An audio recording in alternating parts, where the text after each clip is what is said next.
يلا بينا نعمل القرنبيط بطبقة كريسبي جميلة جدا، مش هتقع منك في الزيت وهيطلع طعمه طعم قوي. تحسي ان انتي بتاكلي بانيه، هيبقى طعمه جميل جدا وبعيد عن القرنبيط المعتاد. هنعمل حاجة تخلي الأطفال يحبوها. أول حاجة هجيب القرنبيطة بتاعتي، هبتدي أقطعها بالشكل ده. احنا بنفكك الوردات أو الزهر ده حاجة حاجة عن بعض. هنبتدي نقطعها واحدة واحدة كده، بس على حاجة عشان يعني ما نبهدلش الدنيا. بعد ما نفك الوردات دي هقول لكم اصلا ننقيها ازاي. انا اوريكم ظهرها، اوريكم دلوقتي وشها. ببتدي افك، حتى لو الورده كبيره هنبتدي نفك الورد الكبير دوت لوردات صغيره. تمام، بس هبتدي بس افكها الاول من بعض. ادي اول ورده اهي، لان انا كمان اخدت نص القرنبيطه فقطعت جزء كبير وهعمله وهشيل الباقي في التلاجة. ببتدي بقى لو الوردة كبيرة او الزهرة كبيرة بالشكل ده، هبتدي اقطعها حتت صغيرة عشان تبقى متغلفة بطبقة تكون كريسبي اكتر، متبقاش فيها عجين كتير. وانا بنقي القرنبيطة بتنقي اللي هي مضمومة في بعض. ما تحاوليش تنقي اللي مفرطة، اللي زهرتها مفرطة. يعني ما تكونش الزهر بعيد عن بعض، مضموم في بعض كده بتبقى من جوه حلوة قوي. ببتدي اجي في مية في حلة على نار، بنزل فيها بملح وكمون نص معلقة ونص معلقة، وهبتدي انزل فيها بالقرنبيط بتاعي. بعد ما المية تغلي على نار متوسطة، وهنزل بالكمية اللي انا هعملها. انا كانت ما شاء الله القرنبيطة كبيرة قوي فقسمتها اتنين، هعمل نصها في مرة والنص في مرة تانية خالص. وبتتحفظ في التلاجة لوقت كبير، وممكن تسلقيها وتشيليها في الفريزر لوقت اكبر.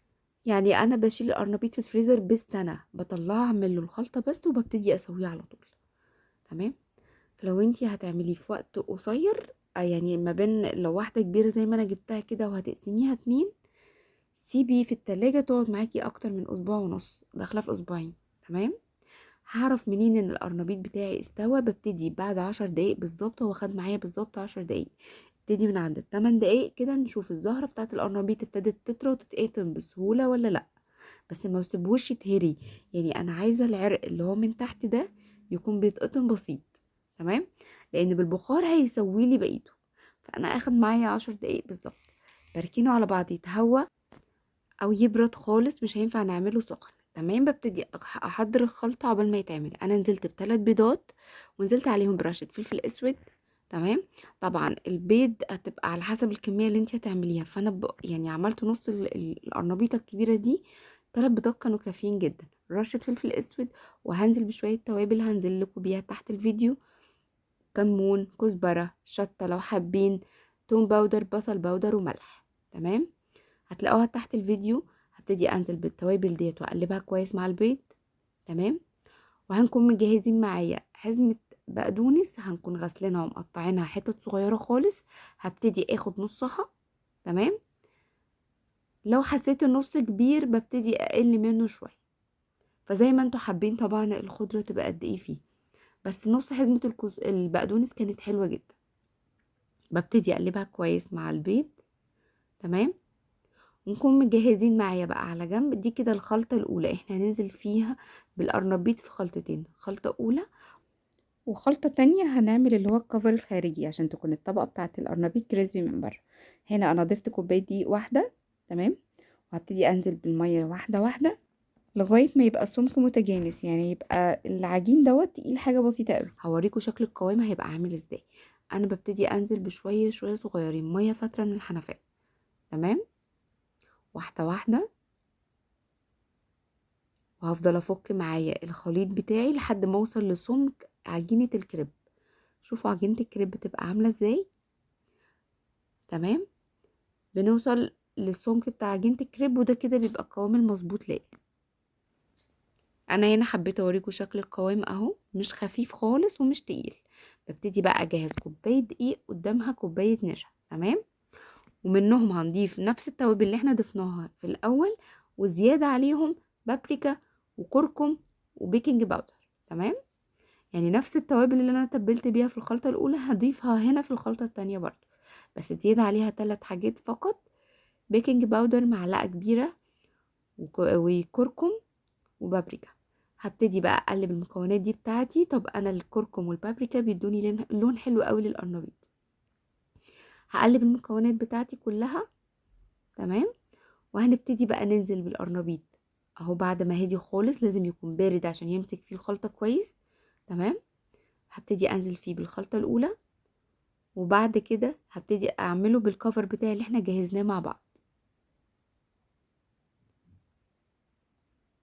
ابتدي جهزي حوالي طبق، ونرجع تاني ننزل في الزيت ونجهز طبق غيره، وهكذا. فانا هبدر طبق وهبتدي انزل بيهم في الزيت، يكون زيت غزير ويكون سخن، تمام، وعلى نار متوسطة هنبتدي ننزل بيه.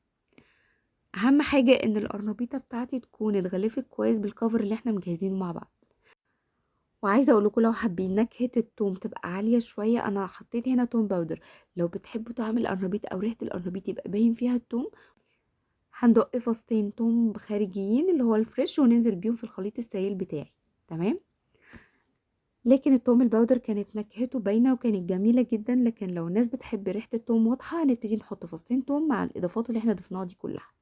وبعد هنا ما انا هعمل القرنبيط بتاعي في الخليط السائل ده، وهنزل بيه في الخليط البودر اللي جهزناه مع بعض.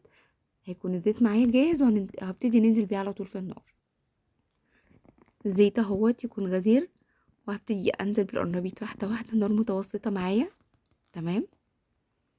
اتاكد بس ان الزيت سخن عشان ما يشربش معايا زيت. وخطوه النشا مع دي بتمنع ان القرنبيط يشرب الزيت معايا، تمام. ببتدي احط كميه كافيه على قد الزيت تكون هتغطيها، تمام.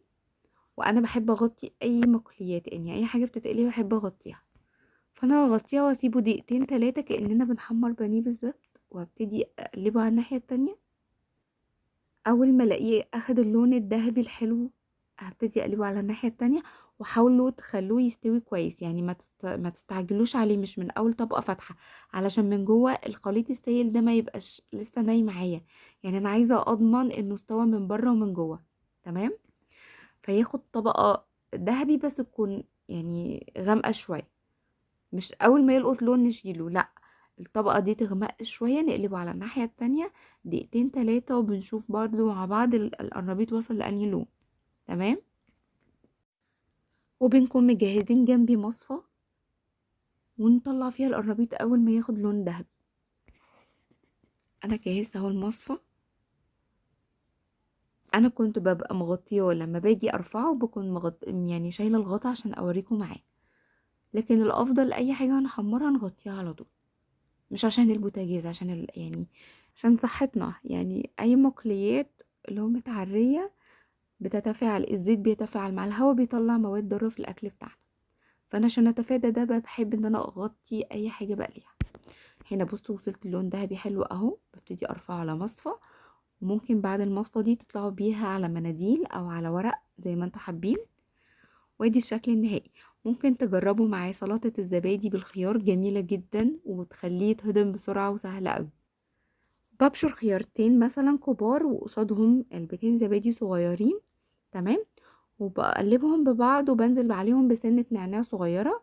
وعايزة اقول لكم بتتغمس بالقرنبيط بتدي طعم جميل جدا وبتسهل هضم القرنبيط، وبجد هيطلع معاكم حلو قوي. عايزاكم تجربوه وتقولي لي رأيكم. بصوا انا اللي بنزل الطبقة ازاي، مش سهل ان هي تنزل، انا اللي بفكها بايدي، من جوه مستوي جميل جدا. يلا جربوه وقولوا لي رأيكم.